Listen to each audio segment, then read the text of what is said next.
বাঁধ ভাঙা উচ্ছ্বাসে মেতেছে পাকিস্তানের করাচির বাসিন্দারা। ভারতের সঙ্গে যুদ্ধবিরতির খবরের পর দেশজুড়ে চলছে উল্লাস। দুদেশের সংঘাত বন্ধে মশাল মিছিলে যোগ দেন হাজারো মানুষ। পাকিস্তানের জন্য একটি আনন্দের দিন। এটি পাকিস্তানের বিজয়। যারা এখানে হাজির হয়েছেন তাদের ধন্যবাদ জানাই। মিছিল বের হয় পাকিস্তানের রাজধানী ইসলামাবাদেও।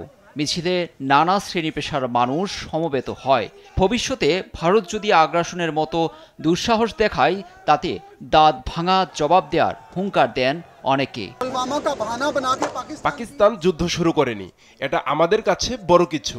তবে ভারত পাকিস্তানের সক্ষমতা পরীক্ষার জন্য পুলওয়ামাকে একটি অজুহাত হিসেবে দাঁড় করিয়েছে। তারা সাইবার বিমান হামলা চালিয়েছে, যার প্রতিটি ক্ষেত্রেই আমরাই বিজয়ী হয়েছি। আমাদের প্রতিরক্ষা ব্যবস্থা দুর্দান্ত। এ সময় ভারতীয় প্রধানমন্ত্রী নরেন্দ্র মোদীর কুশপুত্তলিকা দাহ করে ক্ষোভ জানায় বিক্ষুব্ধ জনতা। যুদ্ধবিরতিতে সমঝোতায় পৌঁছানোয় সবচেয়ে বেশি খুশি দুই প্রান্তের সীমান্তবর্তী মানুষ। তারা সাধুবাদ জানাচ্ছে এমন বিচক্ষণ পদক্ষেপে। যুক্তরাষ্ট্রের মধ্যস্থতায় শনিবার অস্ত্রবিরতিতে সম্মত হয় নয়াদিল্লি ও ইসলামাবাদ। লুৎফর কবির, নিউজ ডেস্ক, দেশ টিভি।